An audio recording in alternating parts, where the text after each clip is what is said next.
जय परमेश्वर देवता लोगों। शाद अनूपदास लिखी किताब जगतितकारणी। यह जगतितकारणी जिसको श्री अनूपदास प्रिंटिंग प्रेस चावनी आरनपुरा में साहब के प्रसिद्ध किया। तारीख 17 अप्रैल सन 1909 जा वैसाख बुद्धि 12 संवत 1965। जय परमेश्वर। संसार के बच्चे बसने के लिए साध अनूपदास लिखी किताब जगतितकारणी पढ़े। छावनी आरनपुरा शिवगंज मारवाड़ 307027। जय परमेश्वर। हे संसार के हिंदू मुसलमान अंग्रेज और सातों आठों विलायतों के लोग इस किताब को अपने जीव के मुआफिक रखना और किताब को पढ़कर वाकिफ होना और पुरानी होने पर नई किताब छपा कर इसका नमूना पास रखना और बहुत सी किताबें छपा के जारी करा देना ताकि संसार भूले नहीं। जय परमेश्वर। संपर्क के लिए दोस्तों 029762733024 और मोबाइल नंबर है दोस्तों 8905565381। जय परमेश्वर। दोस्तों आज पेज नंबर 82 से आगे बढ़ रहा हूँ। क्या कहते हैं अनूपदास जी महाराज, बड़े गौर से ख्याल करना मेरे भाइयों। जय परमेश्वर। जिस तरह से रावण के पाप का नाम इंद्रजाल था, उसी तरह से इन बनियों के पाप का नाम कलुका है, क्योंकि ना मुर्दे आसमान से उतरते हैं और ना आसमान पर चढ़ते हैं। ये तो बनियों के राक्षसी पाप का फितूर है कि जो फिजूल की बातें तमाम जान के लोग मानते हैं। सो ये बातें तुम सब साबों को पाप की वजह से सच्ची और सही मालूम होती है। सो यह झूठ सौदागर माजनान का है। सो जबकि तुम संसार के लोग और राजा बादशाह दिल से एका करके बनियों से दरियापत करोगे और बनियों को सजा दोगे, जब ये बनिए मारे दशत के आपसे आप पाप करने की जगह को बतावेंगे। अगर से अब रास्ते से दरियापत किया चाहते हो तो कभी हरगिज नहीं बतावेंगे, क्योंकि यह काफिर जात है।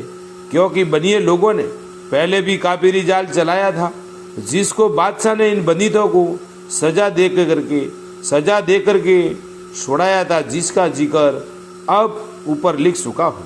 और कुलंकी ये बनिए ही है और बनियों ने इस सबके ऊपर कुलंक लगा दिया है।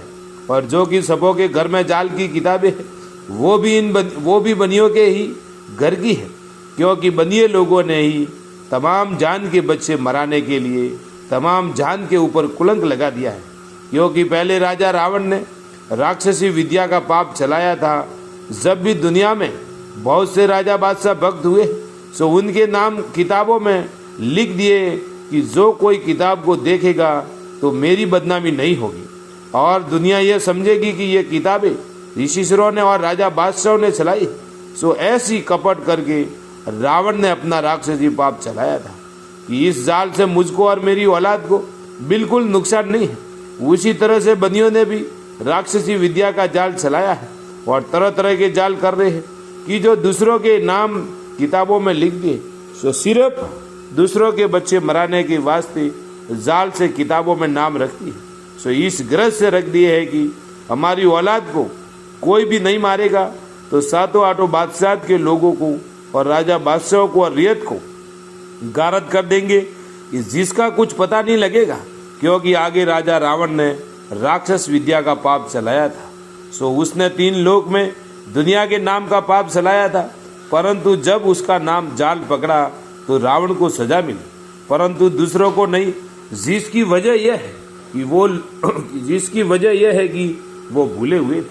परंतु ये बनिए बल राजा के बाद से राजा बादशाहों के नाम से और रियत के नाम से रात दिन गुप्ती पाप कराते हैं कि जिस तरह से रावण गुप्ती पाप दुनिया के नाम से कराता था, उसी तरह से ये बनिए भी करा रहे हैं। सो इनके जाल को छुड़ाना चाहिए। अगर इन बनियों का जाल नहीं छूटेगा तो ये बनिए सब संसार को गारद कर देंगे। और इन बनियों ने गुप्ती पाप का स्वर्ग बनाया है, सो उसको अपने कब्जे में रखते हैं और अपनी न्यात बिरादरी के हाथों से पाप कराते हैं कि जिस तरह से रावण अपने कुल के हाथों से पाप कराता था, उसी तरह से इन बनियों ने भी बल राजा के बाद से अपनी न्यात बिरादरी के हाथ से पाप कराना शुरू किया है। और बल राजा के बाद से इन बनियों ने पाप कराने के लिए अपने कुल में से छांट कर भेज दिए हैं। सो वो किसी टापू के ऊपर रहते हैं और उनके बाल बच्चे भी उसी जगह पैदा होते हैं। और जिस तरह से कि अपने बाल बच्चे खेती बाड़ी का काम करते हैं, जिस तरह से अपने बाल बच्चे खेती बाड़ी करते हैं और खेती बाड़ी का काम सीखते हैं, उसी तरह से इन पाप करने वालों के बच्चे राक्षसी विद्या का पाप करना सीखते हैं और पाप करते हैं। सो इनकी औलाद में पाप करने की विधा पीढ़ी दर पीढ़ी चली आती है। सो यह सौदागर लोग भी कबीले समेत दरियाओं के ऊपर पाप करने को चले गए कि हमारे बाल बच्चे हमको गुप्ती पाप करते हुए देखेंगे तो भी गुप्ती पाप करना सीख लेंगे, तो ये भी गुप्ती पाप करना सीख लेंगे, तो हमारे कुल में गुप्ती पाप पीढ़ी दर पीढ़ी होता रहेगा। क्योंकि गुप्ती पाप का काम एक दो दिन में हासिल नहीं होता है, क्योंकि पाप सैकड़ों किस्म के हैं। कुछ एक दिन एक किस्म का थोड़ा ही है कि जो एक दिन में पाप के सीखने वाले हासिल कर लेवे। इस गरज से ये बनिए लोग मेय कबीले के गए हुए कि जिस तरह से राजा रावण ने अपने भाई बेटों को पाप करने के लिए भेज दिया था, उसी तरह से इन बनियों ने भी अपने भाई बेटों को पाप करने को भेज दिया है। और राजा रावण ने राक्षसी विद्या का पाप चलाया था। जब शनिश्चर को राक्षसी विद्या के पाप से कल्पाया और दुखी किया, जब शनिश्चर को राक्षसी पाप की मालूम हुई, जब शनिश्चर ने राजा बादशाह को वाकिफ किया, जब राजा बादशाह ने और कुल संसार ने रावण के कुल को सजा देने की, जब भविष्य ने दिल में सोचा कि सब संसार के लोग एक दिल होकर मेरे कुल को भी रावण के ही मरा मार देंगे, ऐसा डर करके भविष्य रावण के जाल से अलहदा हुआ। और जो कि रावण ने राक्षसी पाप का स्वर्ग बनाया था, वो भविष्य ने सारी दुनिया को बता दिया और हाथ जोड़कर यह कहने लगा, पेज नंबर 84, कि मेरे कुल में राक्षसी विद्या का पाप अब नहीं चलेगा, जिसकी मैं कसम खाता हूँ। इसी तरह से भविष्य ने अपने धर्म ईमान की कसम खाई। इस वजह से भविष्य ने अपनी औलाद समेत तीर गया। और जबकि इन बनियों के राक्षसी पाप का हाल दुनिया में जाहिर हुआ, जब बादशाह ने मियाँ दुनिया के एका करके बनियों को सजा दी, तो इन बनियों ने राक्षसी पाप छोड़ा दिया और ये कहने लगे कि अब हम अपने कुल में राक्षसी विद्या का पाप नहीं चलने देंगे। इस बारे में इन बनियों से तरह तरह की कस्में खाई। जब संसार ने इनके कस्मों का एतबार करके उनको छोड़ दिया, हालांकि एक दो दफे सजा भी दी, जिसका सबूत यह है कि इन बनियों ने जिस कदर मंदिर थे उनको तोड़ दिया और जो कि मंदिर के अंदर पुतलियां थी उनके नाक व कान कटवाए। सो इस बात को बनिए लोग छुपाते हैं और यह कहते हैं कि बादशाह हमारे ऊपर बहुत नाराज हुआ था, इससे हमारे मंदिरों को गिरवा दिए थे और पुतलियों के नाक व कान काट दिए थे। सो ऐसी बात तो दुनिया के लोगों को जाहिर नहीं होने देते और झूठ की बातें दुनिया को किस्म किस्म की सुझा देते हैं। सो दुनिया की बुद्धि कैद कर दी है, इससे दुनिया को खबर नहीं होती है। और जो कोई झूठी बात कहता है तो दुनिया उसको सच जान लेती है। परंतु ये बनिए बेईमान तरह तरह के सल करके दुनिया को भुला देते हैं। हालांकि इन बनियों ने पहले कई किस्म की कस्में खाई थी और बहुत सी लासारियाँ पहले बादशाह के सामने की थी।